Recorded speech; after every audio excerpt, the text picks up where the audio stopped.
दोस्तों good evening. आज की अपनी ऑनलाइन क्लास में आप सभी लोगों का हार्दिक स्वागत है। अपन अपनी जो वेव ऑप्टिक्स की क्लास स्टार्ट की थी दोस्तों, उसमें अपन ने प्रकाश की जो हिस्ट्री है उसके बारे में चर्चा की थी। हिस्ट्री के बाद में अपन ने हाइगन का सिद्धांत पढ़ा था। दो प्रकार से उसको डिवाइड किया था अपन ने, एक तो तरंगागर और दूसरा द्वितीयक तरंगिकाओं का सिद्धांत। उसको अपन ने एक्सप्लेन किया था कि कैसे माध्यम में हाइगन के सिद्धांत से प्रकाश है वो आगे बढ़ता है, और हाइगन के सिद्धांत के आधार पर अपन ने दोस्तों परावर्तन और अपवर्तन जो प्रकाश की घटनाएं हैं उनकी व्याख्या अपन ने कर ली थी।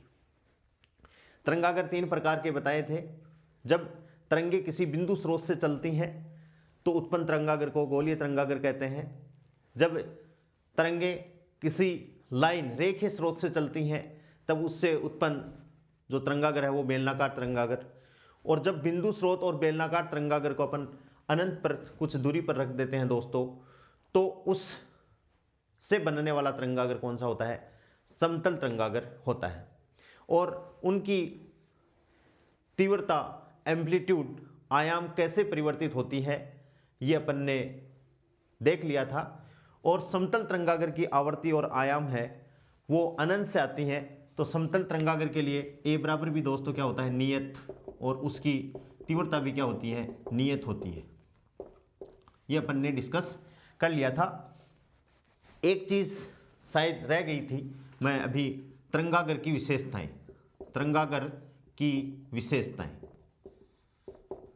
तरंगागर की विशेषताएं, इनको अपन और डिस्कस कर लेते हैं, फिर अपन आगे बढ़ते हैं। दोस्तों सबसे पहले तो बात क्या है कि तरंगागर पर जो कण जो कंपन करते हैं, तरंगागर पर जो कण कंपन करते हैं दोस्तों, उनकी कला समान होती है। तो सबसे पहले अपन जो बात लिखें तरंगागर के बारे में कि तरंगागर पर स्थित, तरंगागर पर स्थित, तरंगागर पर स्थित भिन्न भिन्न कणों के मध्य, भिन्न भिन्न कणों के मध्य कलांतर शून्य होता है। क्या होता है दोस्तों कि जैसे कोई तरंगागर है और उसके अंदर भिन्न भिन्न कण है जो तरंग को आगे की तरफ ले जा रहे हैं, उनके मध्य जो कलांतर का मान है दोस्तों वो शून्य होता है। नेक्स्ट बात है समांगी माध्यम। समांगी माध्यम का मतलब है कि हर तरफ, चारों तरफ माध्यम में डेंसिटी क्या हो? एक जैसी हो। माध्यम में सारी कंडीशंस, जैसे उसका घनत्व है, उसमें चुंबकीय जो गुण हैं, सारे प्रॉपर्टी क्या हो दोस्तों? एक जैसी हो। तो उस माध्यम को अपन क्या कहेंगे? समांगी माध्यम कहेंगे। और समांगी माध्यम में ये सभी कौन? कण। समांगी माध्यम में ये सभी दिशाओं में, समांगी माध्यम में सभी दिशाओं में प्रकाश के वेग से संचरित होते हैं। प्रकाश के वेग से संचरित होते हैं। कौन? तरंगागर। ठीक है। सेकंड है कि नेक्स्ट जो बात है कि बिंदु स्रोत से समांगी माध्यम में बिंदु स्रोत से हमेशा गोलीय तरंगागर बनते हैं। कैसे तरंगागर बनते हैं दोस्तों? गोलीय तरंगागर बनते हैं। समांगी माध्यम में यदि तरंगागर अपन को बनाने हैं तो बिंदु स्रोत से जो तरंगागर बनेंगे वो कैसे तरंगागर बनेंगे? गोलीय तरंगागर बनेंगे। नेक्स्ट अपन बात करें कि तरंगागर पर खींचा गया अभिलंब, तरंगागर पर खींचा गया अभिलंब, तरंगागर पर खींचा गया अभिलंब प्रकाश किरण को दर्शाता है। किसको दर्शाता है दोस्तों? प्रकाश किरण को दर्शाता है। या इस बिंदु को आप ये भी कह सकते हो कि प्रकाश किरण है वो हमेशा क्या होती है? तरंगागर के लंबवत होती है। और यह सदैव माध्यम में आगे की तरफ बढ़ता है। देखो दोस्तों ये बात हाइगन साहब ने कही थी और मैंने आपको ये डिस्कस किया था कि हाइगन ने ये कहा कि तरंग की जो ऊर्जा है और तरंगाग्र वो हमेशा आगे की तरफ ही बढ़ता है, लेकिन अपन ने डिस्कस किया था कि जितना तरंगाग्र आगे बढ़ रहा है उतना पीछे भी बढ़ रहा है, लेकिन पीछे जो तरंगाग्र बढ़ रहा है उस बात को हाइगन साहब ने नहीं बताया। तो अपन ये कह सकते हैं कि ये हाइगन के सिद्धांत में क्या थी दोस्तों, ये कमी थी। क्या थी ये हाइगन के सिद्धांत में, ये कमी थी। अब देखिए दोस्तों, अपन आगे बात करते हैं अध्यारोपण के सिद्धांत की। ये अपना हो गया तरंगाग्र। तरंगाग्र 3 प्रकार का था जो अपन ने डिस्कस कर लिए। तरंगाग्र की विशेषताएं क्या है कि तरंगाग्र पर स्थित भिन्न भिन्न कणों के मध्य कलांतर शून्य होता है और तरंगाग्र पर उपस्थित हर कण एक नए स्रोत की भांति व्यवहार करता है।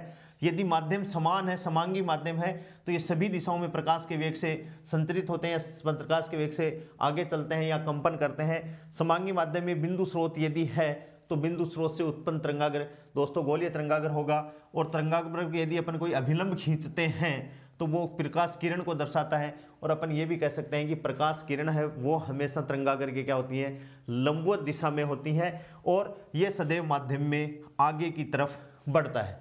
इसके बाद में दोस्तों है एक नया सिद्धांत है जो अपने बहुत काम में आता है, अध्यारोपण का सिद्धांत। अध्यारोपण का सिद्धांत। अब हाइगन ने कह दिया कि प्रकाश है वो तरंगों के रूप में आगे बढ़ता है, तो तरंग तो दोस्तों क्या सतत है और सतत तरंग यदि अपन डिनोट करना चाहें तो ट्रिग्नोमेट्रिक अपने पास में फलन है साइन ओमेगा टी या साइन थीटा या कोस थीटा। बाकी जितने भी अपने पास में जैसे tan theta, cot theta, sec theta, cosec theta, ये चारों जो हैं त्रिकोणमितीय अनुपात, इसमें चारों में सब में क्या आती है, अनंत की टर्म आती है। एक इनकी टेबल को अपन देखें तो कहीं न कहीं इनका मान क्या होता है दोस्तों, अनंत होता है, जहां पर ये डिफाइन नहीं होते हैं। अपने पास में साइन थीटा और कोस थीटा दो ऐसी टर्म हैं, दो ऐसे त्रिकोणमितीय अनुपात हैं कि इनमें 90 डिग्री तक क्या नहीं आते।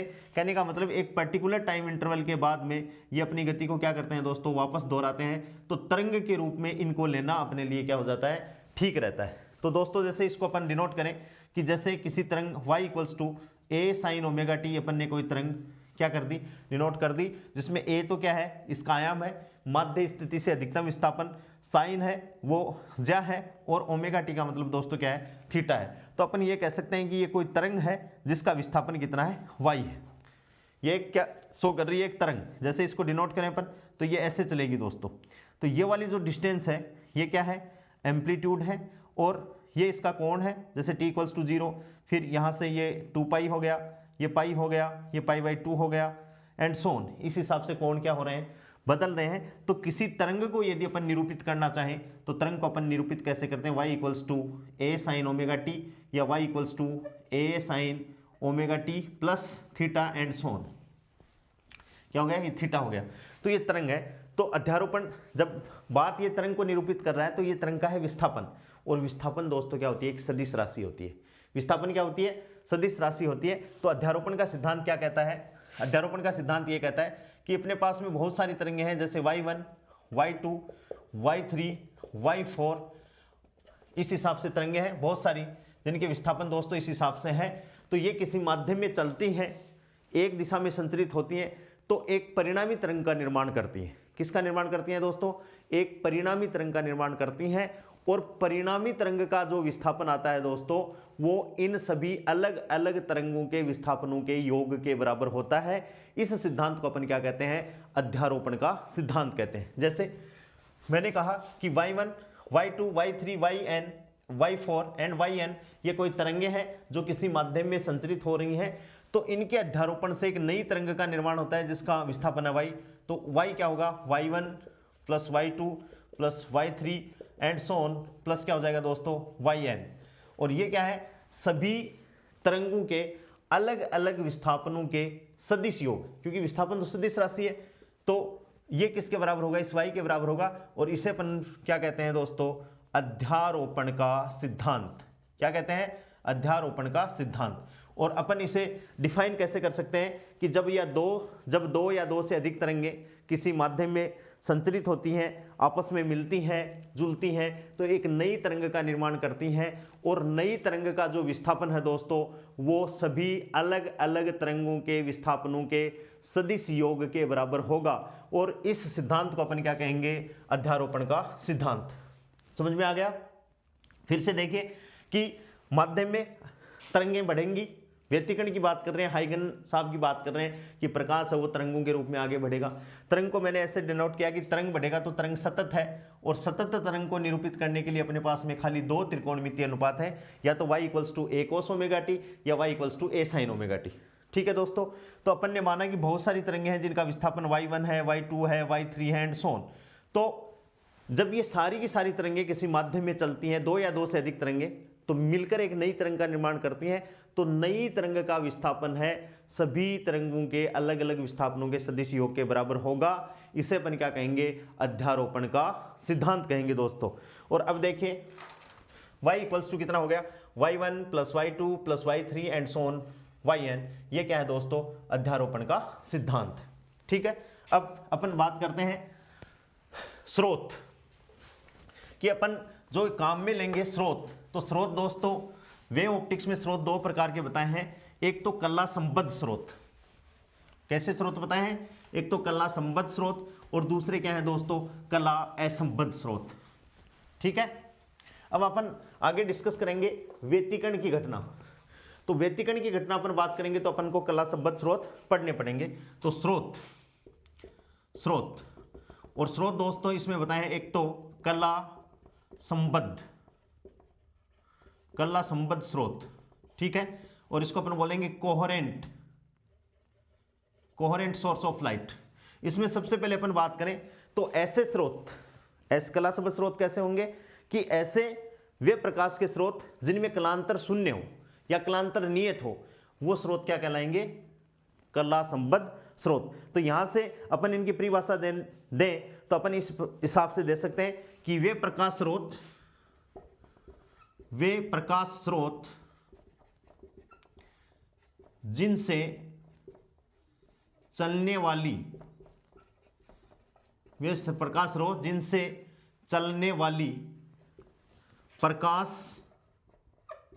प्रकाश तरंगों के मध्य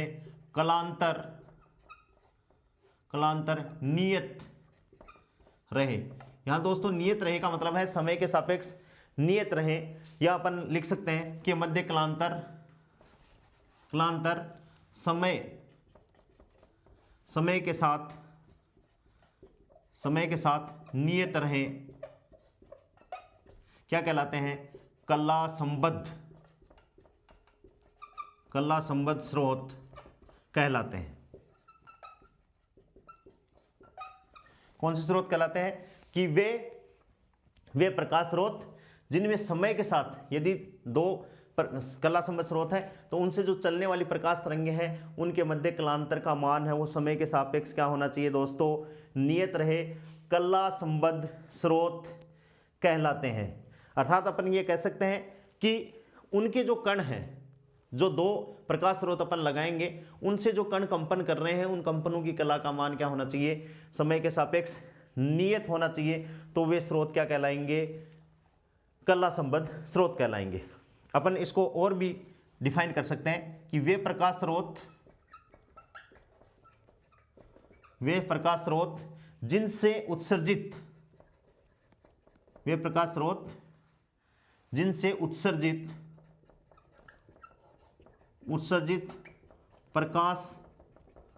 प्रकाश तरंगों की तरंग दैर्घ्य एक समान होती है। तरंग दैर्घ्य क्या होती है, एक समान होती है, और वे समान कला में कंपन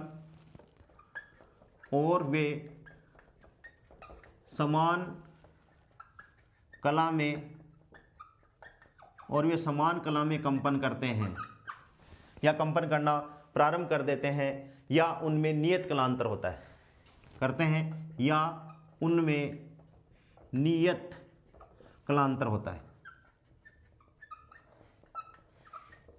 नियत कलांतर होता है, या तो वो एक समान कला में कंपन करनी चाहिए, यानी उनके मध्य कलांतर क्या होना चाहिए दोस्तों, शून्य होना चाहिए, या उनमें फिक्स कलांतर होना चाहिए कि जहां भी वो जाएं उतना कलांतर तो उनमें रहे। यानी कलांतर का मान क्या होना चाहिए, समय के सापेक्ष नियत, परिवर्तित नहीं होना चाहिए। तो उन स्रोतों को दोस्तों अपन क्या कहेंगे, कला संबद्ध स्रोत कहेंगे। और इसमें कई बार एक क्वेश्चन आता है, तो मैं यहाँ ये लिख देता हूँ, लेजर LASER लेजर जो है वो एक वर्णीय प्रकाश का स्रोत है जिसकी कला संबद्धता उच्च कोटि की है। इसको क्या कहेंगे, एक वर्णीय, जिसमें एक कलर की लाइट हो, एक वर्णीय प्रकाश स्रोत है जिसमें उच्च कोटि की कला संबद्धता होती है। जो लेजर लाइट है वो एक वर्णीय प्रकाश स्रोत है। एक वर्णीय प्रकाश यानी केवल एक तरंग दैर्घ्य की लाइट हो, दैट इज एक वर्णीय मोनोक्रोमेटिक लाइट हो, और जिसमें उच्च कोटि की कला संबद्धता होती है दोस्तों।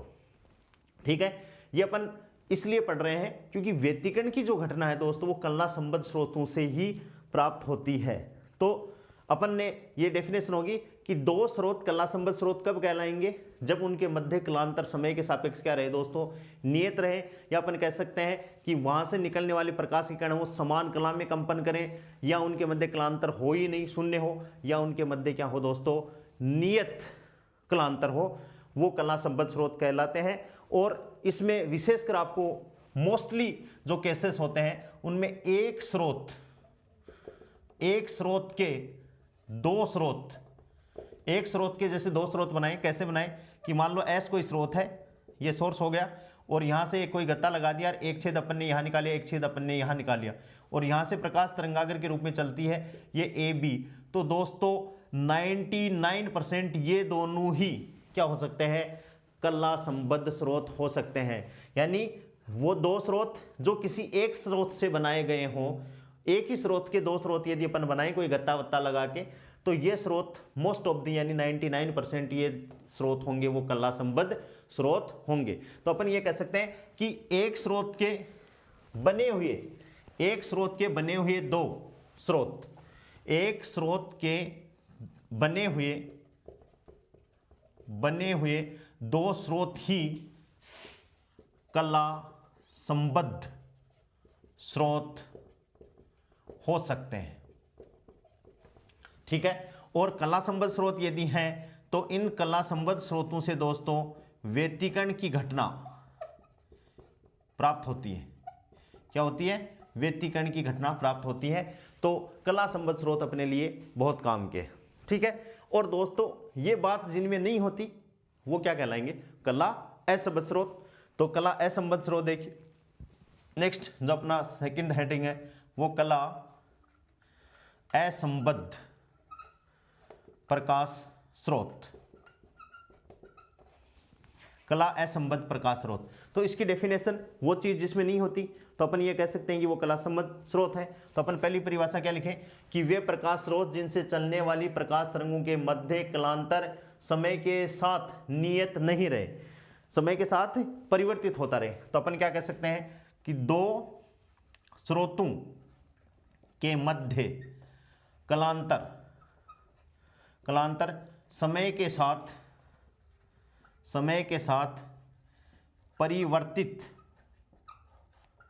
साथ परिवर्तित होता हो तो स्रोत क्या कहलाते हैं दोस्तों, स्रोत कला असंबद्ध स्रोत कहलाते हैं। स्रोत क्या कहलाते हैं, कला असंबद्ध स्रोत कहलाते हैं।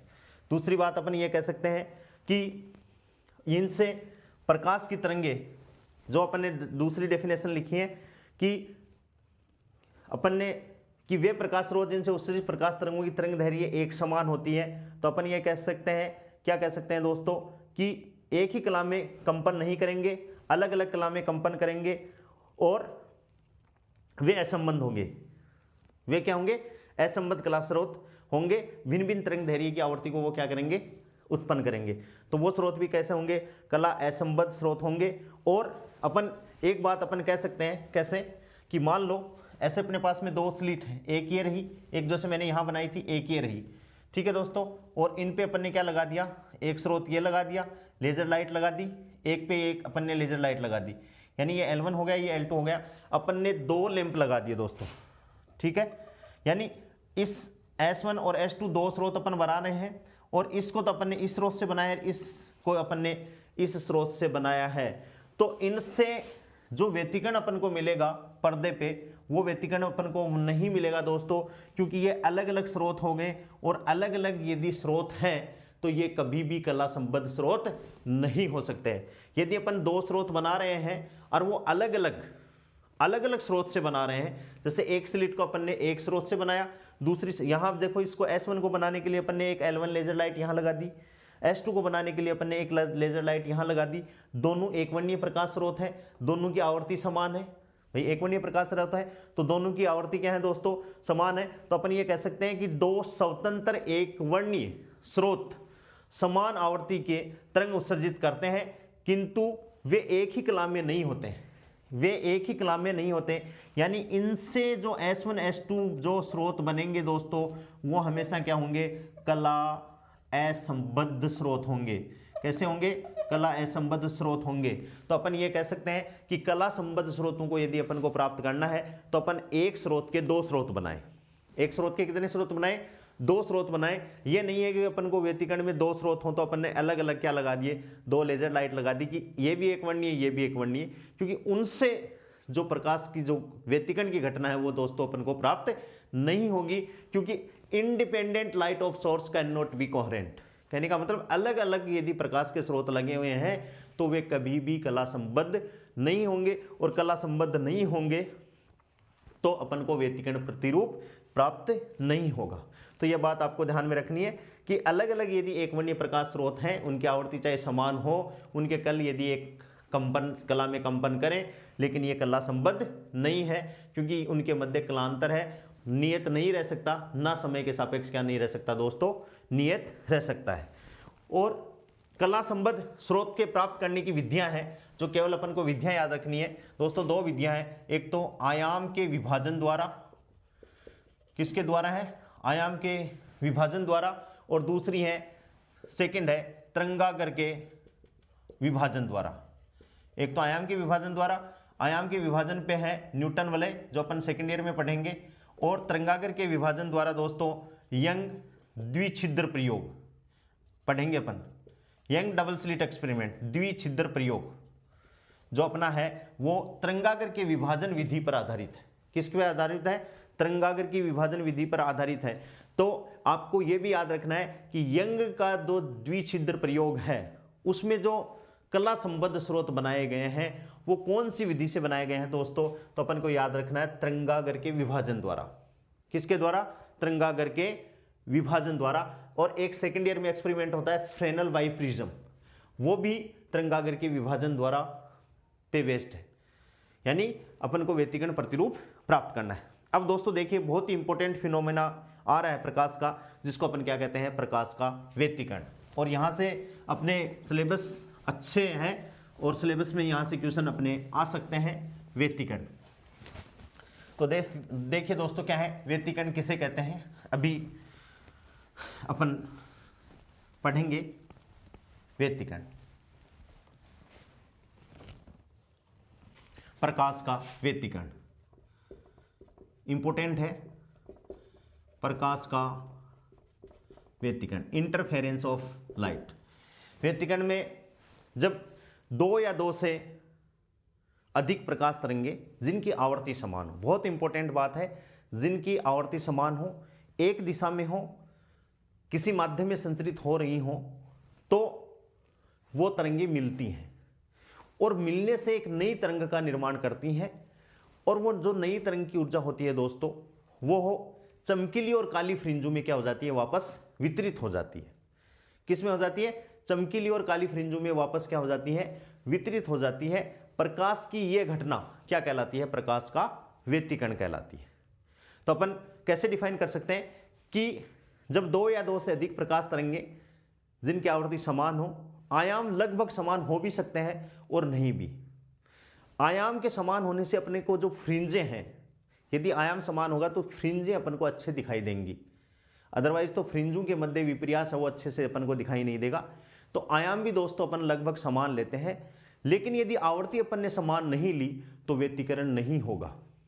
तो व्यतिकरण के लिए यदि सबसे मस्ट कंडीशन है तो frequency of the two waves will भी क्या होनी चाहिए, इक्वल होनी ही चाहिए। तो अपन ये कह सकते हैं कि जब दो या दो से अधिक तरंगे जिनकी आवर्ती समान हो, आवर्ती समान, आयाम लगभग समान हो, किसी माध्यम में संचरित होती हैं तो एक नई तरंग का निर्माण करती हैं और नई तरंग की ऊर्जा चमकीली और काली फ्रिंजों में क्या हो जाती है, वितरित हो जाती है और इसे अपन क्या कहते हैं, प्रकाश का व्यतिकरण कहते हैं। तो देखिए दोस्तों परिभाषा देखिए, परिभाषा मैं लिख रहा हूं, जब दो या दो से अधिक समान, जब दो या दो से अधिक समान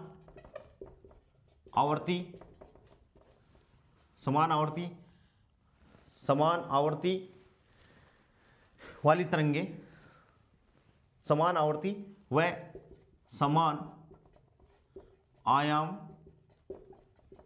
वाली तरंगे किसी माध्यम में संचरित होती हैं, किसी माध्यम में संचरित होती हैं तो अध्यारोपण के सिद्धांत से एक नई तरंग का निर्माण करती हैं। तो अध्यारोपण के सिद्धांत से एक नई तरंग का निर्माण करती हैं जिसकी तीव्रता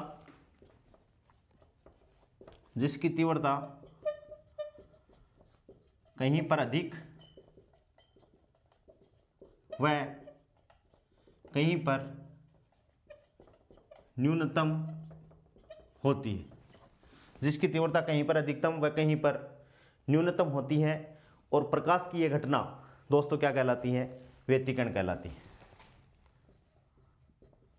प्रकाश की यह घटना प्रकाश का व्यतिकरण कहलाती है। क्या कहलाती है, प्रकाश की यह घटना क्या कहलाती है दोस्तों, प्रकाश का व्यतिकरण कहलाती है। ठीक है, डेफिनेशन समझ में आ गई कि जब दो या दो से अधिक तरंगे जिनकी आवृत्ति क्या होनी चाहिए, समान होनी चाहिए, आयाम है वो समान भी हो सकता है, असमान भी हो सकता है, लगभग समान भी हो सकता है, तो किसी क्षेत्र में संचरित होती हैं तो अध्यारोपण के सिद्धांत से परिणामी तरंग का आयाम अलग अलग तरंगों के आयाम से क्या होता है, भिन्न होता है, डिफरेंट हो जाती है तरंग। तो अपन ये भी कह सकते हैं कि किसी माध्यम में संचरित होती हैं तो परिणामी तरंग का आयाम अध्यारोपण करने वाली तरंगों के आयाम से क्या हो जाता है, अलग अलग हो जाता है। प्रकाश की ये घटना क्या कहलाती है, प्रकाश का व्यतिकरण कहलाती है। दोस्तों दूसरी एक सिंपल सी छोटी सी अपन डेफिनेशन देना चाहें तो अपन ने क्या लिखी है, दो या दो से अधिक तरंगे किसी माध्यम में आती हैं तो उनकी एनर्जी एक जगह होती है और ऊर्जा का देखो कहीं पर तीव्रता अधिक और कहीं पर तीव्रता न्यूनतम, वापस अधिक और न्यूनतम तीव्रताओं में विभक्त हो जाता है। तो अपन क्या कह सकते हैं, एक वर्ड में इसको लिखूं तो अपन कह सकते हैं ऊर्जा का पुनर्वितरण क्या कहलाता है, व्यतिकरण कहलाता है। Redistribution of energy is known as interference of light. ऊर्जा का पुनर्वितरण क्या कहलाता है दोस्तों, व्यतिकरण कहलाता है। व्यतिकरण दो प्रकार का होता है, अपन को पता है व्यतिकरण दो प्रकार का। नंबर वन, एक तो समपोषी, एक तो कौन सा व्यतिकरण है, समपोषी व्यतिकरण, और नंबर दूसरा क्या आंसर है दोस्तों, विनाशी व्यतिकरण। ठीक है, एक तो कौन सा हो गया, समपोषी व्यतिकरण, और दूसरा विनाशी व्यतिकरण, जिसमें ऐसा व्यतिकरण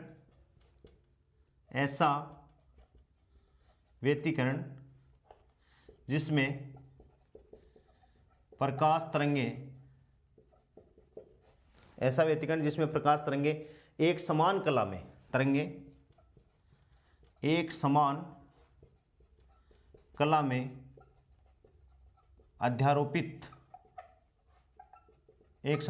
अध्यारोपित होती हैं तो वो कौन सा कहलाता है, समपोषी व्यतिकरण कहलाता है।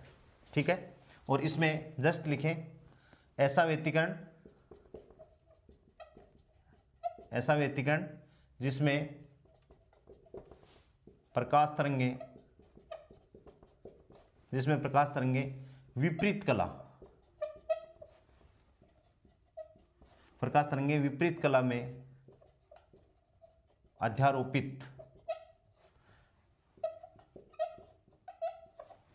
में अध्यारोपित होती हैं। कौन सा व्यतिकरण कहलाता है दोस्तों? विनाशी व्यतिकरण कहलाता है। दूसरी बात, संपोषी व्यतिकरण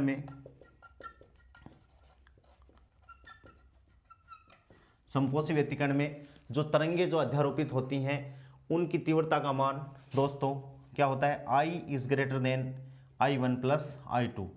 दोनों जो अलग अलग तीव्रता की जो तरंगे हैं जो अध्यारोपित होती हैं, उन दोनों तरंगों की तीव्रताओं का योग परिणामी तीव्रता का जो परिणामी तरंग होती है उनकी उसकी तीव्रता है, दोनों अलग अलग तरंगों की तीव्रता की क्या होता है दोस्तों? योग से अधिक होता है। ठीक है, अपन को यहाँ पर जो फ्रिंज जो मिलती हैं दोस्तों, फ्रिंज वो कैसी प्राप्त होती हैं? चमकीली, ब्राइट। और दोस्तों यहाँ पर जो वेरी इंपॉर्टेंट बात है, कलांतर। ये कब होता है? जब कलांतर का मान या तो क्या हो? 0 हो, या 2 पाई हो, या 4 पाई हो दोस्तों, या 6 पाई हो, एंड सो ऑन कितना हो? 2n पाई। अर्थात कलांतर का मान कितना होना चाहिए? 2n पाई होना चाहिए। तो व्यतिकरण कौन सा होगा दोस्तों? संपोषी व्यतिकरण होगा। और कलांतर यदि हो गया तो दोस्तों पथांतर भी बताएंगे अभी, कि जैसे ये कोई स्रोत है और इससे एक तरंग यहाँ ए पे चलेगी और इसी से एक तरंग कहाँ पे चलेगी दोस्तों? बी पे चलेगी, और यहाँ से तरंग उत्सर्जित हो रही है। यहाँ से ये दूरी x1 है और यहाँ से ये दूरी कितनी है? x2 है। तो पथांतर डेल्टा बराबर क्या हो जाएगा? x2 minus x1। क्या हो जाएगा दोस्तों? x2 minus x1। तो यहाँ पर पथांतर अपन निकालें तो डेल्टा x इक्वल्स टू क्या हो जाएगा दोस्तों? लेमड़ा अपॉन 2 पाई और इंटू पथांतर बराबर अपन ऐसे फॉर्मूला लिख सकते हैं, पथांतर बराबर लेमड़ा अपॉन 2 पाई इंटू कलांतर। ठीक है, तो पथांतर क्या हो गया दोस्तों? Delta x lambda upon 2 pi और इंटू इसका कलांतर कितना होता है संपोषी का? 2n पाई। तो यहाँ से ये कट गया दोस्तों, तो डेल्टा एक्स बराबर कितना आ जाएगा? n lambda. यानी संपोषी जहाँ व्यतिकरण होता है वहाँ तरंगे जो होती हैं दोस्तों, वहाँ पर पथांतर का मान कितना होता है? n लेमड़ा, और कलांतर का मान कितना होता है? 2n पाई। और यहाँ पर n की जो वैल्यू है वो 0, 1, 2, 3 इस हिसाब से, और यहाँ भी n की वैल्यू कितनी है? 0, 1, 2, 3 इस हिसाब से चलती है दोस्तों। ठीक है, अब अपन ये बात विनाशी व्यतिकरण के लिए करते हैं। तो विनाशी व्यतिकरण में दोस्तों जो तरंग की तीव्रता है, परिणामी तरंग जो आएगी उसकी तीव्रता है उन दोनों तीव्रताओं के योग से क्या होगी? कम होगी। यानी यहाँ पर जो विनाशी व्यतिकरण में जो फ्रिंज बनेंगी दोस्तों वो कैसी बनेंगी? काली बनेंगी। और यहाँ पर कलांतर है जो बीच में बच गए, देखो 0 के बाद में पाई के बाद में 2 पाई आ गया, फिर 3 पाई बच गया, जो बच गए तो कलांतर अपन क्या कह सकते हैं दोस्तों इनके लिए, कि कलांतर का मान क्या होना चाहिए? पाई, 3 पाई, 5 पाई एंड सोन। और सोन में इसको अपन लिखें तो अपन इसमें क्या लिख सकते हैं? देखिए इसकी परिभाषा ये उतार ली होगी आप लोगों ने, साथ के साथ दोस्तों स्क्रीनशॉट ले लिया करो। एंड सोन अपन इसको 2n+1 पाई लिख सकते हैं दोस्तों। यदि अपन ऐसा लिखें तो n की वैल्यू अपन 0 से स्टार्ट करें, 0, 1, 2, 3 एंड सोन, और इसे अपन सम्मिलित रूप से इसे अपन 2n-1 पाई भी लिख सकते हैं। जब 2n-1 पाई लिखेंगे दोस्तों तो n की वैल्यू को अपन 1, 2, 3 से स्टार्ट कर सकते हैं। ये भी लिख सकते हैं अपन, इसका जो कलांतर है विनाशी व्यतिकरण का 2n+1 पाई भी लिख सकते हैं, और 2n-1 पाई भी लिख सकते हैं। जब 2n+1 पाई लिखेंगे तो n की वैल्यू 0, 1, 2, 3 एंड सो ऑन, और जब 2n-1 पाई लिखेंगे तो n की वैल्यू कहाँ से स्टार्ट करेंगे? 1, 2, 3 से स्टार्ट करेंगे। तो यहाँ से ये कभी कंफ्यूज ना हो, ये दोनों एक ही बात है। ठीक है दोस्तों, ये आ गया। तो इसके लिए कलांतर की वैल्यू कितनी होगी? 2n+1 पाई अपन ये लेके चलते हैं, और जहाँ पर n की वैल्यू 0, 1, 2, 3 एंड सो ऑन है। तो पथांतर इसके लिए क्या हो गया? Delta x equals to lambda upon 2 pi और इंटू कितना हो गया? 2n+1 पाई, 2 पाई से 2 पाई कट गया, पाई से पाई कट गया दोस्तों, तो कितना आ गया? 2n+1 लेमड़ा बटे 2। यानी वो व्यतिकरण विनाशी व्यतिकरण कहलाएगा जो तरंगों के मध्य कलांतर का मान क्या हो, पाई हो, 3 पाई हो, 5 पाई हो या 2n+1 पाई हो। अपन ने क्या कह दिया, इसको जनरल फॉर्म में इस हिसाब से। और कलांतर क्या हो गया, λ/2 पाई, क्योंकि फॉर्मूला क्या होता है, पथांतर बराबर λ/2 पाई इंटू कलांतर। तो λ/2 पाई कलांतर 2n+1, पाई से पाई कट गया तो दोस्तों कितना आ गया, 2n+1 λ/2। इस हिसाब से ये आ गया। तो व्यतिकरण क्या होगी, ऊर्जा का पुनर्वितरण हो गया। 2 प्रकार का होता है, संपोषी, जहां पर एनर्जी अधिक हो जाती है, ऊर्जा अधिक हो जाती है, उसको संपोषी व्यतिकरण कहते हैं। और जहां पर ऊर्जा न्यूनतम हो जाती है उसको अपन क्या कहते हैं दोस्तों, विनाशी व्यतिकरण कहते हैं। कलांतर की ये स्रोत है, इससे एक तरंग यहाँ आ गई, दूसरी तरंग यहाँ आ गई, तो इनके मध्य पाथ का अंतर है, दैट इज पथांतर। डेल्टा इक्वल्स टू क्या हो गया, x2 - x1। संपोषी व्यतिकरण में जो परिणामी तरंग है उसकी तीव्रता, दोनों तरंगों की तीव्रता जो व्यतिकरण कर रही हैं उनकी तीव्रता से ज़्यादा हो गया, फ्रिंज चमकीली बनेंगी। कलांतर का मान कितना होगा दोस्तों, 5 = 2n पाई होगा। और पथांतर का मान कितना होगा, n λ होगा। ये फॉर्मूले अपन को याद रखने हैं, रटने हैं। यहाँ पर जो इंटेंसिटी है डिक्रीजिंग हो जाएगी, फ्रिंज अपन को काली मिलेगी एकदम। फाई की वैल्यू कितनी हो जाएगी इनके बीच में, ठीक है, पाई 2n+1 पाई हो गया। और पथांतर की वैल्यू कितनी होगी दोस्तों, 2n+1 λ/2। अब अपन बात करते हैं दोस्तों आगे व्यतिकरण के लिए कंडीशंस। अभी अपन ने डेफिनेशन में 2-3 कंडीशन तो लिख दी कि व्यतिकरण करने वाली तरंगों की आवर्ती क्या होनी चाहिए दोस्तों, समान होनी चाहिए, आयाम लगभग समान हो, एक दिशा में जानी चाहिए। तो व्यतिकरण के लिए आवश्यक शर्त है, और वहाँ से सबसे एसेंशियल शर्त है जो मान लो अपने क्वेश्चन आ जाए, सारी शर्तें दे दें और अगला अपन से ये पूछ ले कि व्यतिकरण के लिए सबसे ज़रूरी शर्त कौन सी है दोस्तों, तो अपन सबसे ज़रूरी शर्त को अपन ये लिखेंगे कि व्यतिकरण करने वाली तरंगों की आवर्ती है वो क्या होनी चाहिए, समान होनी चाहिए। तो अपन नेक्स्ट हेडिंग है अपना व्यतिकरण के लिए आवश्यक शर्तें।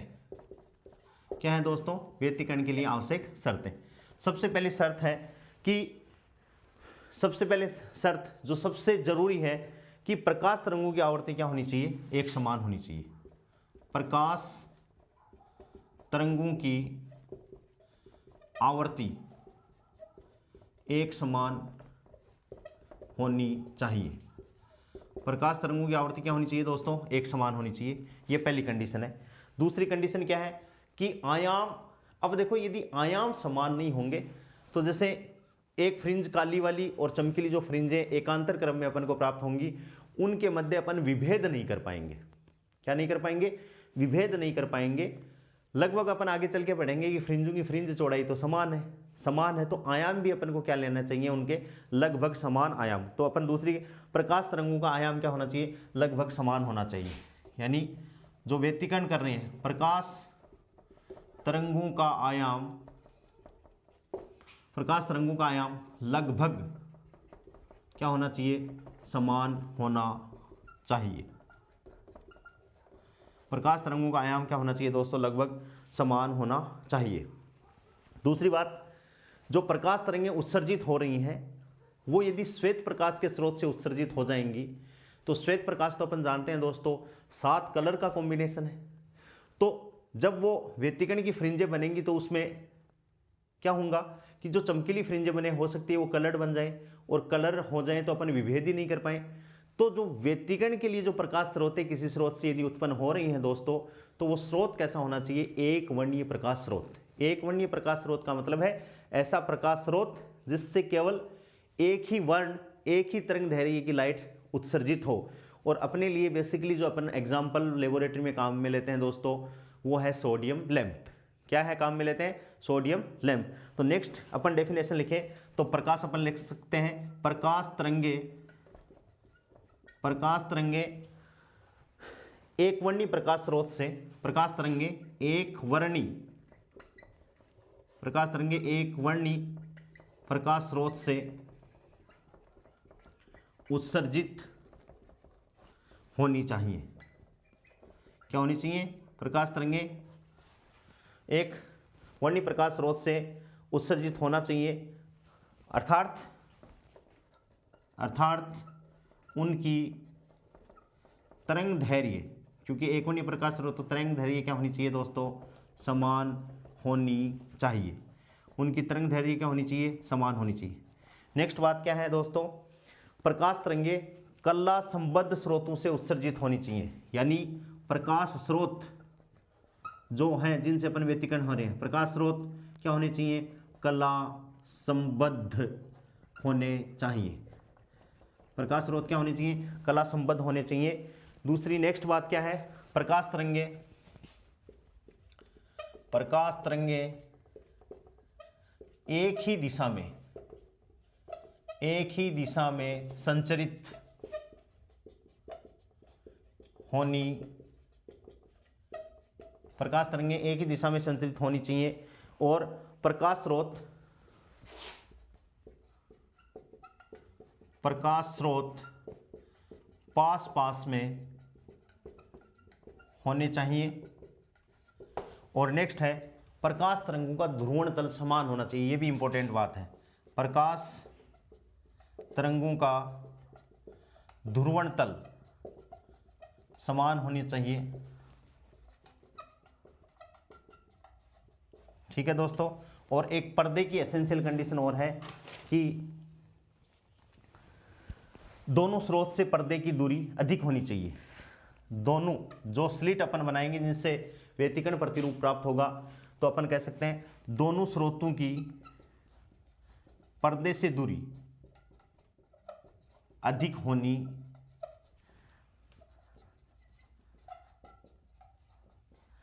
होनी चाहिए दोस्तों।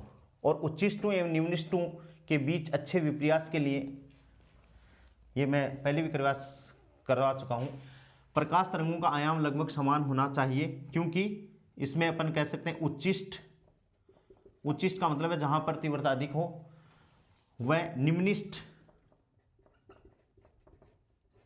के बीच अच्छे विपर्यास। दोस्तों विपर्यास का मतलब है अपन उसमें अच्छे से क्या कर सकें, अंतर कर सकें, उनमें अच्छे से विभेद कर सकें कि यहाँ तक चमकीली है और यहाँ तक क्या है, चमकीली काली फ्रिंज है। तो अच्छे विपर्यास के लिए अपन को क्या होना चाहिए, तरंगों का आयाम लगभग अपने लिए समान होना चाहिए। प्रकाश स्रोत एकवर्णी होनी चाहिए, प्रकाश स्रोत आवर्ती लगभग समान होनी चाहिए। सबसे इंपॉर्टेंट बातें हैं दोस्तों, एक तो आवर्ती और एक ध्रुवण तल, दोनों क्या होने चाहिए, समान होने चाहिए।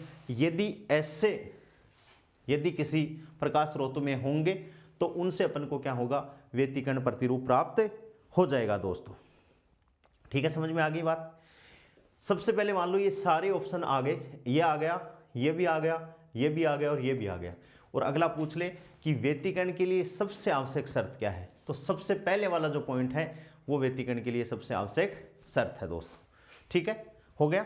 अब दोस्तों देखिए अपन बात करते हैं व्यतिकरण का गणितीय विश्लेषण। व्यतिकरण का गणितीय विश्लेषण, मैथमेटिक्स करते हैं, थोड़ी सी सरल है। व्यतिकरण का गणितीय विश्लेषण,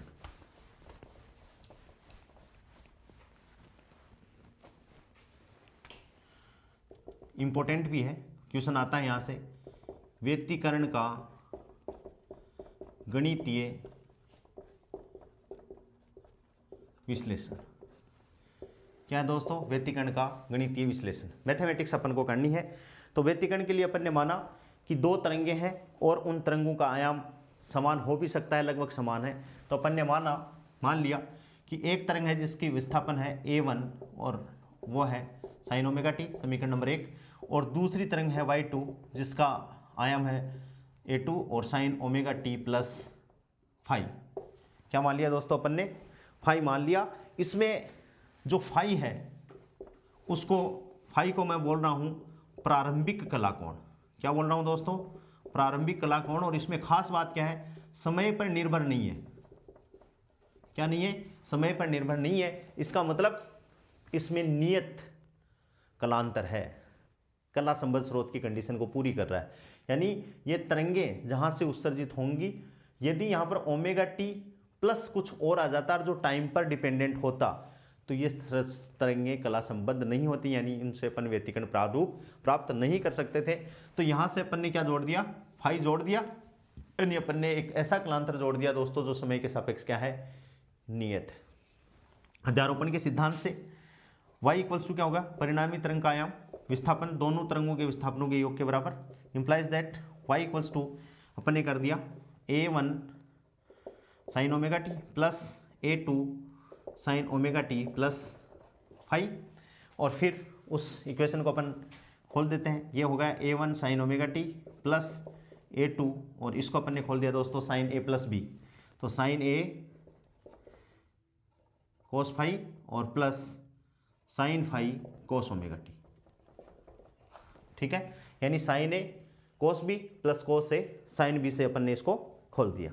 अब देखिए दोस्तों y इक्वल्स टू इसमें और इसमें से साइन ओमेगा टी कॉमन ले लो, तो साइन ओमेगा टी कॉमन ले लिया तो क्या बचा a1 plus a2 cos five, और यहाँ से ये तो अपने आप में कॉमन है ही, तो दोस्तों यहाँ पर कोस ओमेगा टी अपन ने ऐसे लिख लिया और इसको लिख लिया a2 साइन फाइव, ठीक है। ये इक्वेशन अपने पास में आ गई 3। यहाँ से अपन ने मान लिया कि a1 plus a2 cos five को अपन मान लेते हैं r फाइव, तो आ गए यहाँ पे।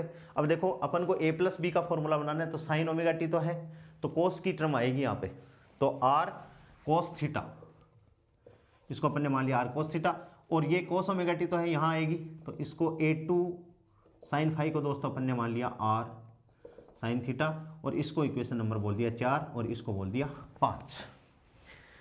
यहाँ तक मेरे हिसाब से सबको क्लियर होगी बात, ठीक है दोस्तों। और ये दोनों जो अपन ने माना है वो इसमें पुट कर दो, implies that y equals to, देखिए तो क्या होगी दोस्तों, sine omega t into r cos theta, ठीक है, और प्लस कोस ओमेगा टी और इंटू आर साइन थीटा। इसमें से आर कॉमन ले लें अपन, आर कॉमन ले लिया, क्या हो गया sine omega t cos theta plus cos omega t sine theta, और इसको अपन दोस्तों क्या लिख सकते हैं, y equals to r sine omega T plus theta. ये क्या हो गया समीकरण नंबर 6, और इसे अपन क्या कह सकते हैं, परिणामी तरंग का विस्थापन। अपन इसे क्या कहें, परिणामी तरंग का विस्थापन, जहां r क्या है दोस्तों, परिणामी तरंग का आयाम। क्या है दोस्तों, परिणामी तरंग का आयाम। समझ में आ गई, ये परिणामी तरंग का अपने पास में विस्थापन आ गया, और इसमें r है वो परिणामी तरंग का क्या है दोस्तों, आयाम है। अब अपन को आयाम निकालना है, अपन बात कर रहे हैं r की, क्या किसको निकाल रहे हैं दोस्तों, r का मान अपन निकाल रहे हैं। तो देखिए अपन ने किया, समीकरण 5 का स्क्वायर कर दें और 4 का स्क्वायर करके जोड़ दें, तो दोस्तों समीकरण 4 का स्क्वायर प्लस समीकरण 5 का स्क्वायर जोड़ा, तो देखो r स्क्वायर ले लिया कॉमन, और sine square theta plus cos square theta, LHS को LHS में जोड़ेंगे, RHS को RHS में जोड़ेंगे, और ये क्या हो गया a1 plus a2 cos five का whole square plus a2 sine five का whole square, a2 sine five का होल स्क्वायर, इंप्लाइज दैट ये क्या हो गया दोस्तों, ये हो गया r स्क्वायर, और ये क्या हो गया, ब्रैकेट खोल रहा हूँ, a1 square plus a2 square cos square five, ठीक है, और plus 2a1 a2 cos five, और plus a2 square sine square five. यहाँ से इसको और इसको देखा तो इसमें से a2 स्क्वायर कॉमन ले लिया, sine square five plus cos square five 1 हो गया, तो r स्क्वायर बराबर दोस्तों a1 square plus a2 square plus 2a1 a2 क्या हो गया कोस फाइव, और ये आ गया, और इसमें r equals to root a1 square plus a2 square plus 2a1 a2 cos five. ये आ गया इक्वेशन नंबर 7। इक्वेशन 7 है वो क्या हो गया दोस्तों, परिणामी तरंग का आयाम। ये अपन को ये वाली इक्वेशन रटनी है, ये वाली इक्वेशन भी r equals to under the root a1 square plus a2 square plus 2a1 a2 cos five. फिर से इसको अपन याद रखेंगे, a1 square plus a2 square plus 2a1 a2 cos five. ये क्या हो गया दोस्तों, परिणामी तरंग का आयाम हो गया। अब अपन परिणामी तरंग की कला भी निकाल लें, क्या है तो दोस्तों समीकरण 5 में समीकरण 4 का भाग देते हैं। तो समीकरण 5 भाग समीकरण 4। समीकरण 5 में समीकरण 4 का अपन ने भाग दे दिया। वही भाग देने का तरीका है, LHS में LHS को देंगे, RHS में RHS को। तो देखो A2 sin phi, A2 sin phi बराबर क्या है, R sin थीटा। ये तो होगी 5, 4 का भाग देना है तो बटे A1 plus A2 cos phi, ठीक है। और ये बराबर बीच में लगा लेता हूँ और R cos थीटा, R से R कट गया। ये क्या हो गया दोस्तों, tan थीटा। तो इसको अपन ने लिख लिया tan theta equals to A2 sin phi बटे A1 plus A2 cos phi. और यहाँ से थीटा इक्वल्स टू दोस्तों कितना हो गया, tan inverse A2 sin phi बटे A1 plus A2 cos phi. ये क्या हो गया दोस्तों, परिणामी तरंग की कोण आ गया। अपन जो थीटा अपन ने माना है प्रारंभिक कला कोण, अपन ये कह सकते हैं कि ये परिणामी तरंग का क्या आ गया, अपने पास में कला आ गई। ये परिणामी तरंग आ गई, ये परिणामी तरंग का आयाम आ गया और ये परिणामी तरंग की क्या आ गई, कला आ गई दोस्तों, ठीक है। अब अपन बात करते हैं परिणामी तरंग की तीव्रता की बात करते हैं।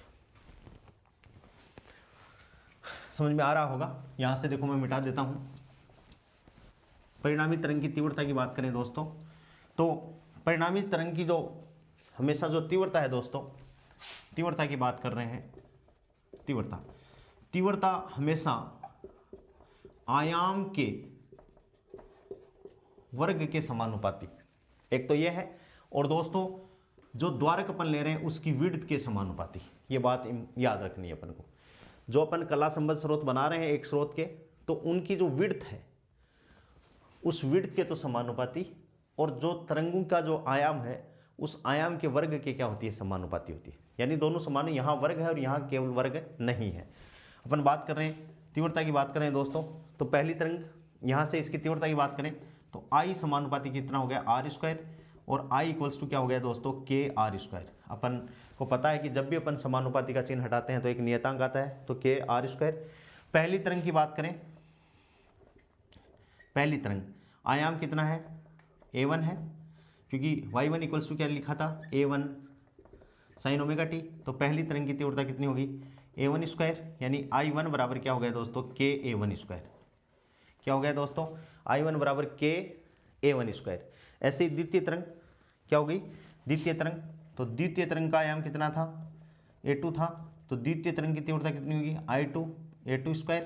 I2 equals to K into A2²। I2 बराबर क्या हो गई दोस्तों, K इंटू A2²। अब अपन देखते हैं कि भाई परिणामी तरंग जो अपना फाइनल जो तरंग है उसका आयाम ये है। तो फाइनल तरंग की तीव्रता कितनी हो जाएगी दोस्तों,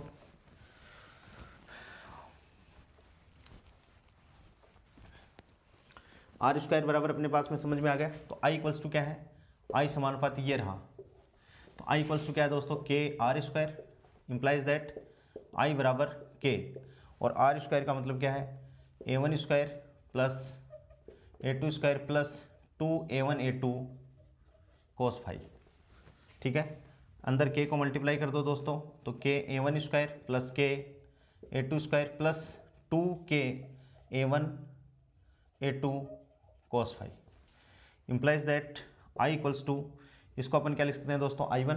देखिए यहाँ से I1 हो गया, यहाँ से इसको क्या लिख सकते हैं, I2 प्लस इसको मैंने लिखा 2, K को मैं क्या लिख सकता हूँ, √K into A1 into √K into A2, और ये क्या हुआ, cos फाई। यहाँ से अपन देखें दोनों तरफ रूट लें तो √I1 बराबर क्या हो गया दोस्तों, √K इंटू A1, और √I2 बराबर क्या हो गया, √K और इंटू A2। तो √K A1 और √K A2, ठीक है। और implies that I equals to I1 plus I2 plus 2 √I1 √I2, और क्या हो गया दोस्तों, cos फाई। ये क्या हो गया, cos फाई। और ये समीकरण नंबर कौन सा आ गया, नेक्स्ट जो भी समीकरण आ गया दोस्तों, ये 8 आ गया था और ये समीकरण 9 आ गया। और इसको अपन लिखना चाहें तो ये हो गया परिणामी तरंग का तीव्रता हो गई। तो दोस्तों अपन ने क्या निकाल लिया, परिणामी तरंग का विस्थापन y equals to R sin ω t plus theta, परिणामी तरंग का आयाम R equals to A1² plus A2² plus 2A1A2 cos phi, और परिणामी तरंग की प्रारंभिक कला अपन ने निकाल दी, a2 sin फाई बटे a1 plus a2 cos phi. अब अपन जो अपना व्यतिकरण था दो प्रकार था, दोनों प्रकार की कंडीशन अपन बात करते हैं कि क्या क्या आता है। तो देखिए फर्स्ट अपन बात करते हैं स्थिति फर्स्ट, समपोषी व्यतिकरण। समपोषी व्यतिकरण कि समपोषी व्यतिकरण में ये कंडीशन दोस्तों क्या हो जाती है, समपोषी व्यतिकरण। और समपोषी व्यतिकरण के लिए अभी अपन ने डिस्कस किया फाई इक्वल्स टू 2n पाई, ठीक है, यानी बराबर 0, 2 पाई, 4 पाई एंड सो ऑन। और इन सब के लिए कोस फाई का मान कितना होता है दोस्तों, 1। कोस फाई का मान कितना होता है 1, और इन सब के लिए साइन फाई का मान कितना होता है 0। समपोषी व्यतिकरण में जो कलांतर है उसकी वैल्यू अपन अभी निकाली थी। तो इसके लिए अपन बात करें दोस्तों, तो परिणामी तरंग का आयाम r² बराबर a1² plus a2² plus 2a1 a2 cos phi, और कोस फाई इसके लिए कितना हो जाएगा 1। तो implies that r² equals to a1² plus a2² plus 2a1 a2। और दोस्तों इसको अपन क्या लिख सकते हैं, implies that r² equals to a1 plus a2 का whole square, implies that r equals to दोस्तों क्या हो गया a1 प्लस a2। और यहाँ पर जो r है वो क्या होगा दोस्तों, अधिकतम, यानी अपन क्या लिख सकते हैं कि परिणामी तरंग का आयाम क्या होगा, अधिकतम होगा। यहाँ पर r इक्वल्स टू कितना हो जाएगा, r equals to r maximum, अपन ये लिख सकते हैं यहाँ पर r equals to r maximum, जब cos फाई बराबर कितना हो जाएगा 1 हो जाएगा। तो यहाँ से r² इक्वल्स टू क्या हो गया दोस्तों, a1 प्लस a2 का whole square, r maximum root ले लिया तो कितना हो गया a1 प्लस a2। ठीक है दोस्तों, अब अपन बात करते हैं नेक्स्ट प्रारंभिक कला। तो प्रारंभिक कला अपने पास में क्या आई, देखिए यहाँ से अपन बात करते हैं टेन थीटा, थीटा बराबर क्या है दोस्तों, या टेन थीटा बराबर a2 साइन फाई बटे a1 plus a2 cos phi. तो जब साइन फाई बराबर अगला बोल रहा है 0, तो टेन थीटा बराबर कितना आ जाएगा, टेन थीटा बराबर 0। और टेन की लाइन में 0 किसकी वैल्यू होती है दोस्तों, टेन 0 डिग्री। तो थीटा इक्वल्स टू कितना आ गया 0 डिग्री, कितना आ गया 0 डिग्री हो गया। तो समपोषी व्यतिकरण में प्रारंभिक कला कोण कितना होता है दोस्तों, 0 डिग्री होता है। कितना होता है, प्रारंभिक कला कोण कितना हो गया 0 डिग्री हो गया। अब देखिए परिणामी तरंग की तीव्रता, ये रही तीव्रता, तो आई, इसमें भी कोस फाई है, तो आई बराबर कितना हो जाएगा, आई मैक्सिमम, और बराबर कितना हो जाएगा I1 plus I2 plus 2 root I1 I2। भाई कोस फाई बराबर तो 1 हो गया, और इसको अपन क्या लिख सकते हैं दोस्तों, I maximum equals to root I1 plus root I2, और इसको अपन ने लिख दिया whole square. I maximum equals to क्या हो गया, root I1 plus root I2 का होल स्क्वायर, और ये क्या हो गया, और इस पे अपन क्या लिख सकते हैं, मैक्सिमम कितना हो गया, अधिकतम हो गया दोस्तों, कितना हो गया, अधिकतम हो गया। तो जब समपोषी व्यतिकरण होता है तो आयाम की स्थिति ये हो जाती है, प्रारंभिक कला कोण ये हो जाता है, और परिणामी तीव्रता दोस्तों कितनी हो जाती है, ये हो जाती है। और जो तरंग का जो प्रतिरूप है दोस्तों वो भी अपन डिस्कस कर लेते हैं। यहाँ पर मैं बना देता हूँ तरंग का, जो तरंगे जो चल रही हैं उनका जो प्रतिरूप है, कैसे अपन बनाएं, कि ये बना दिया, और ये अपन t इक्वल्स टू 0 है समय t में, और विस्थापन में ग्राफ है। ठीक है दोस्तों, एक तरंग अपन ने ये बना ली, ठीक है, और ये जो टाइम है अपन ने, ये t/2 है, और ये t है, यहाँ ये t/4, और ये यहाँ पर 3t/4, ये होगी। इसका आयाम अपन ने मान लिया दोस्तों a1। ठीक है, एक जस्ट डॉटेड वाली समान कला में मिलेंगी, ठीक है, इसका आयाम अपन ने क्या मान लिया a2। ठीक है, सेम टू सेम समान कला में मिल रही है। तो परिणामी तरंग का जो एम्पलीट्यूड है वो इंक्रीज हो गया दोस्तों। तो परिणामी तरंग को अपन कैसे डिनोट कर सकते हैं, परिणामी तरंग को अपन ऐसे डिनोट कर सकते हैं कि दोनों एक ही डायरेक्शन में है, तो परिणामी तरंग का क्या होगा, आयाम दोनों तरंगों के आयामों के योग के बराबर, यानी ये जो परिणामी तरंग है इसका आयाम क्या होगा a1 प्लस a2, और यहाँ पर जो व्यतिकरण प्राप्त होगा अपन को कैसा होगा, समपोषी व्यतिकरण। कैसा व्यतिकरण प्राप्त होगा दोस्तों? समपोषी व्यतिकरण प्राप्त होगा। और यहाँ से जो फ्रिंज अपन को मिलेंगी वो कैसी मिलेंगी? चमकीली। कैसी फ्रिंज प्राप्त होंगी दोस्तों? चमकीली फ्रिंज प्राप्त होंगी। अब नेक्स्ट बात अपन और कर लेते हैं पथांतर की, कि इसमें पथांतर वो मैंने डिस्कस भी कर लिया था, पथांतर। ठीक है दोस्तों, पथांतर के लिए जो फॉर्मूला है वो कैसे याद रखो आप, तो इस हिसाब से याद रखना। मैं बता रहा हूँ आपको, कलांतर मैक्सिमम कितना? 2 पाई बराबर पथांतर, नहीं सॉरी, पथांतर, पथांतर को अपन किस में? लेमड़ा बराबर समायांतर, समायांतर बटे टी। ये फॉर्मूला अपन को याद रखना है। और यहाँ से अपन कोई सा भी किसी में भी संबंध प्राप्त कर सकते हैं। समझ गए? कलांतर में 2 पाई का भाग देना, पथांतर में लेमड़ा का भाग देना, और समायांतर में किसका भाग देना है? टी का भाग देना है। यहाँ से कलांतर का पथांतर के साथ में देख लो। अब देखो कलांतर की अपन बात करें तो कलांतर अपन को निकालना है, ये निकालना है, तो क्या हो गया दोस्तों? 2 पाई अपॉन लेमड़ा इंटू पथांतर। क्या हो गया? 2 पाई लेमड़ा अपन पथांतर हो गया। ठीक है। और अभी मैंने डिस्कस किया था कि ये कोई स्रोत है जहाँ से लाइट उत्पन्न हो रही है, यहाँ से ए पे पहुँच गई और यहाँ से बी पे पहुँच गई। इसको मैंने x1 माना और इसको मैंने कितना माना? x2 माना यहाँ से। तो डेल्टा पथांतर क्या हो गया? x2 minus x1। डेल्टा बराबर क्या हो गया? x2 minus x1। और कलांतर क्या हो गया?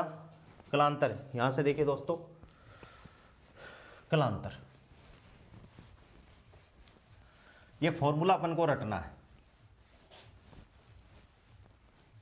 समायांतर भी पूछ सकता है अगला अपन से, तो कलांतर बटे, वेरी इंपॉर्टेंट, अपनी किस्मत अच्छी रही तो यहां से भी क्वेश्चन आ सकता है। कलांतर बटे 2 पाई, कलांतर मैक्सिमम 2 पाई का हो सकता है, तो कलांतर बटे 2 पाई।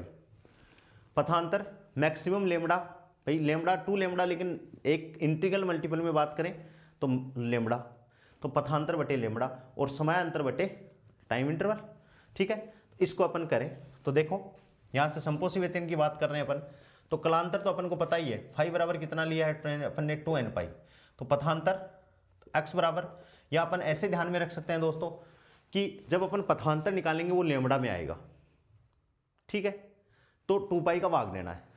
ठीक है, तो देख लो x अपन निकाल रहे हैं, तो लेमड़ा अपॉन 2 पाई इंटू कलांतर, ये पथांतर है। ये क्या है दोस्तों? पथांतर। तो implies that x equals to lambda upon 2 pi, और समपोषी व्यतिकरण के लिए क्या हो गया? 2n पाई, 2 पाई से 2 पाई कट गया, तो x इक्वल्स टू कितना आ गया? n lambda. और n की वैल्यू कितनी है? 0 1 2 3 एंड सो ऑन। इसका मतलब है जब पथांतर 0 का हो तब भी समपोषी व्यतिकरण होगा। ठीक है दोस्तों, जब लेमड़ा हो तब भी समपोषी व्यतिकरण होगा, 2 लेमड़ा हो तब भी समपोषी व्यतिकरण, 3 लेमड़ा एंड सो ऑन। यानी लेमड़ा का पूर्ण गुणज होना चाहिए पथांतर, तब तो क्या होगा? समपोषी व्यतिकरण होगा, अदरवाइज क्या होगा? विनाशी व्यतिकरण होगा दोस्तों। ठीक है, ये अपनी बात होगी किसके लिए? समपोषी व्यतिकरण के लिए। अब अपन स्थिति सेकंड जो अपनी स्थिति है, स्थिति सेकंड अपन बात करते हैं किसके लिए? विनाशी व्यतिकरण के लिए। ठीक है, तो अब मैं विनाशी व्यतिकरण के लिए अपन ने पथांतर सॉरी कलांतर, कला कोणों का अंतर फाई बराबर लिया था 2n+1 पाई। इसको मैंने बताया था, इसको अपन 2n-1 पाई भी लिख सकते हैं, लेकिन यदि ऊपर वाला लिख रहे हैं तो n की वैल्यू 1 से स्टार्ट करनी है, और नीचे वाला लिख रहे हैं तो n की वैल्यू 0 1 2 3 से स्टार्ट करनी है। ये बात आपको ध्यान में रखनी है। और इसके लिए कोस की फाई की वैल्यू तो क्या हो जाती है? -1 यानी न्यूनतम, और साइन फाई की वैल्यू इसके लिए भी क्या होती है दोस्तों? 0। ठीक है, अब मैं वहाँ आप लोग मान पुट करोगे, मैं डायरेक्ट यहाँ से लिख दे रहा हूँ r equals to r minimum. कब? जब कोस फाई बराबर कितना हो गया दोस्तों? -1। और यहाँ से r मिनिमम इक्वल्स टू कितना आ जाएगा? a1² plus a2² plus minus 2a1 a2। ठीक है, और यहाँ से r मिनिमम इक्वल्स टू क्या हो जाएगा? a1, ये स्क्वायर होएगा, a1 माइनस a2 का होल स्क्वायर, और implies that r minimum equals to क्या हो जाएगा? a1 माइनस a2, और इसको अपन कहेंगे न्यूनतम। क्या कहेंगे दोस्तों? कि इसकी वैल्यू क्या हो जाएगी? न्यूनतम हो जाएगी। ठीक है। आर मिनिमम आ गया। प्रारंभिक कला कोण इसमें भी क्या है, साइन फाई बराबर 0 है, तो इसके दिए देख लो टेन थीटा बराबर A2 sine phi cos phi, तो इसके लिए प्रारंभिक कला कोण भी क्या हो जाएगा दोस्तों, 0 हो जाएगा। और आई इक्वल्स टू जो तीव्रता है, ये प्रारंभिक कला कोण इसके लिए भी क्या हो जाएगा, सेम टू सेम। और तीव्रता आई बराबर आई मिनिमम, कब, जब कोस फाई की वैल्यू कितनी हो जाएगी, -1, क्योंकि कोस फाई का न्यूनतम मान है -1। और यहाँ से अपन बात करें तो आई मिनिमम इक्वल्स टू कितना हो जाएगा, यहाँ से देखो, हाँ, I1 प्लस I2 और -2√I1 I2, माइनस का आ गया तो इसको अपन क्या लिखेंगे, √I1 माइनस √I2 का होल स्क्वायर, ऐसे अपन लिख सकते हैं। और ये जो तीव्रता आ गई, ये क्या आ गई दोस्तों, न्यूनतम, मिनिमम, कितनी आ गई, मिनिमम आ गई। ठीक है। और इसके लिए अपन वेव बनाए, तो इसके लिए भी अपन वेव बना देते हैं।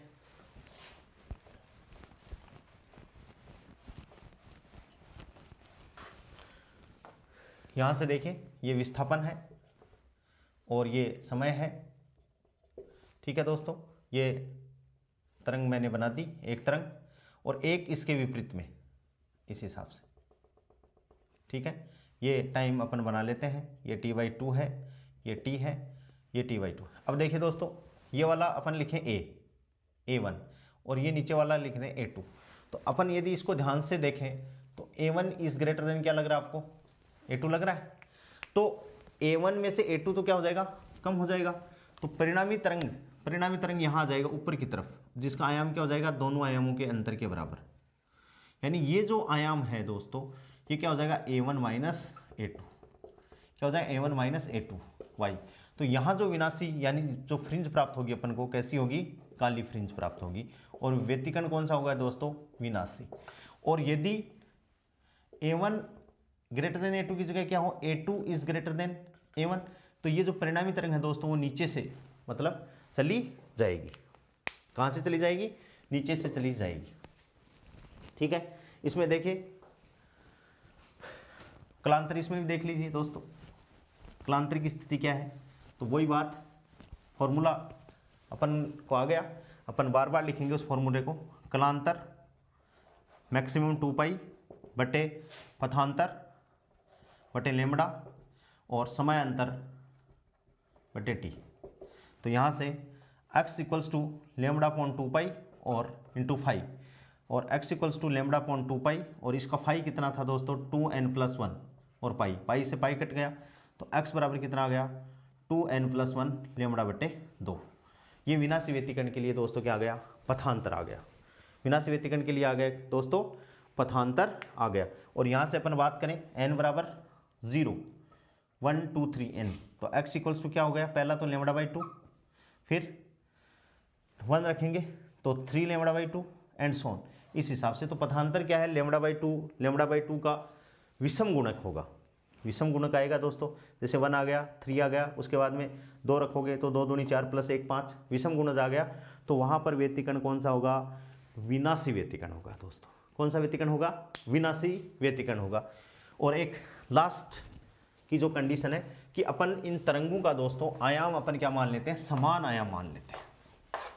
तरंग जो हैं इनका आयाम यदि अपन क्या मान लें, समान आयाम मान लें। स्थिति थर्ड पोजीशन क्या है इसकी, कि जब A1 बराबर A2 बराबर क्या मान लिया अपन ने, A माना, क्या मान लिया, A माना, तो परिणामी तरंग का आयाम R इक्वल्स टू क्या है, A1 square plus A2 square plus 2A1 A2 क्या है दोस्तों, cos फाई, यही है। तो यहाँ से R इक्वल्स टू क्या है दोस्तों, अंडर द रूट, तो A square plus A square plus 2AA square cos phi. ठीक है, R बराबर क्या हो गया, यहाँ से 2A square plus 2A square cos phi, क्या कॉमन आ गया दोस्तों, 2A स्क्वायर कॉमन आ गया, अंदर ही ले रहा हूँ कॉमन, तो ये क्या हो गया 1 + cos फाई। और अपन जानते हैं दोस्तों फॉर्मूला कि cos 2θ बराबर 1 + cos फाई बराबर अपन लिख सकते हैं 1 + cos फाई बराबर 2 कोस स्क्वायर 5/2। क्या लिख सकते हैं?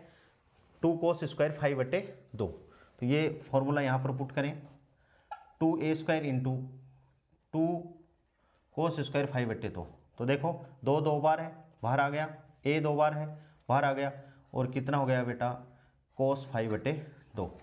तो परिणामी तरंग का आयाम कितना आ गया? r बराबर 2a कोस 5/2। जब दोनों तरंगों का आयाम क्या हो दोस्तों? बराबर हो, तो परिणामी तरंग का आयाम कितना आ गया? ये आपको याद रखना है। ये न्यूमेरिकल क्वेश्चन अगला पूछ सकता है कि दोनों तरंगों का आयाम है तो परिणामी आयाम तरंग का आयाम कितना होगा? तो 2a कोस 5/2। θ/2 भी आ सकता है यहाँ पर। फिर नेक्स्ट अपन की बात कर रहे हैं प्रारंभिक कला कोण। यदि दोनों तरंगों का आयाम बराबर है तो प्रारंभिक कला कोण कितना होगा? देखिए प्रारंभिक कला कोण तो अपन ने पढ़ा है कि tan theta, theta equals to कितना था? tan inverse a2 sin 5/a1 plus a2 cos 5। ठीक है दोस्तों, तो theta equals to tan inverse, ये क्या हो गया? a sin 5/a plus a cos 5। ठीक है दोस्तों, यहाँ theta equals to tan inverse, ऊपर वाला a पड़ा रहने दिया, और sin 5 को मैंने लिखा 2 sin 5/2 cos 5/2। ठीक है, नीचे a कॉमन ले लिया और 1 प्लस cos 5, कितना हो गया? 1 प्लस cos 5 हो गया दोस्तों। ठीक है, implies that theta equals to tan inverse, a से a कट गया तो ऊपर तो कितना आ गया? 2 sin 5/2 इंटू कोस 5/2, और बट्टे इसको लिख लिया 2 कोस स्क्वायर 5/2। अभी अपन ने फॉर्मूला लिया, एक कोस से एक कोस कट गया, 2 से 2 कट गया, तो थीटा इक्वल्स टू कितना आ गया दोस्तों? tan इनवर्स, और ये क्या हो गया? tan 5/2, और implies that theta equals to कितना आ गया? 5/2। यानी क्या हो जाएगा? कोण का आधा हो जाएगा। और तीव्रता, तीव्रता जब आयाम समान है दोस्तों तो तीव्रता भी क्या होगी? समान होगी। तो तीव्रता और देख लीजिए, तीव्रता अपन देखें तो तीव्रता क्या है?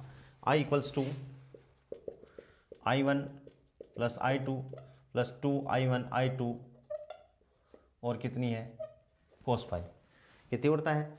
तो यहाँ से अपन ने मान लिया कि I1 बराबर I2 बराबर I0 माना, क्योंकि दोनों का आयाम क्या है? बराबर है। दोनों का आयाम बराबर है तो तीव्रता भी क्या होगी? बराबर होगी। तो यहाँ से I equals to I0 plus I0 plus 2 I0 कर दूँ, I0 स्क्वायर, और क्या हो गया? cos 5। यहाँ से 2I0 कॉमन ले लिया तो 1 प्लस क्या हो गया? cos 5, और 2I0 और इंटू इसको अभी लिखा था 2 cos स्क्वायर 5/2, तो कितना हो गया? 4I0 cos square 5/2। ये भी इम्पोर्टेंट है, आया हुआ है एग्जाम में। तो इंटेंसिटी कितनी हो जाएगी दोस्तों? I बराबर 4I0 cos स्क्वायर 5/2। यहाँ से I0 2I0 रूट है तो I0 स्क्वायर हो जाएगा, रूट से I0 बाहर आ जाएगी। यहाँ से इनको जोड़ेंगे तो 2I0 cos 5, 2I0 कॉमन ले लेंगे तो यहाँ तो 1 बचेगा cos 5। इसको अपन ने फॉर्मूला लगा के इसको सोल्व कर दिया। तो दोस्तों इस हिसाब से अपन ने व्यतिकरण क्या होता है, व्यतिकरण के लिए आवश्यक शर्तें क्या होती हैं, फिर व्यतिकरण के लिए आवश्यक शर्तें पढ़ने के बाद में 2 प्रकार के व्यतिकरण, समपोषी और विनाशी, उसके लिए कंडीशन, और उसके बाद में गणितीय विश्लेषण में अपन ने पढ़ा कि अलग अलग तरंगें थी, परिणामी तरंग बनाई, उसका विस्थापन, उसका आयाम, उसकी तीव्रता, प्रारंभिक कला कोण, और 3 स्थितियां अपन ने कि किस हिसाब से तरंग एक दूसरे को मिल रही हैं दोस्तों। ये चीज़ अपन ने पढ़ ली है। नेक्स्ट क्लास में अपन व्यतिकरण और व्यतिकरण पे बेस्ड जो न्यूमेरिकल हैं वो अपन करेंगे। आज के लिए इतना ही दोस्तों, धन्यवाद।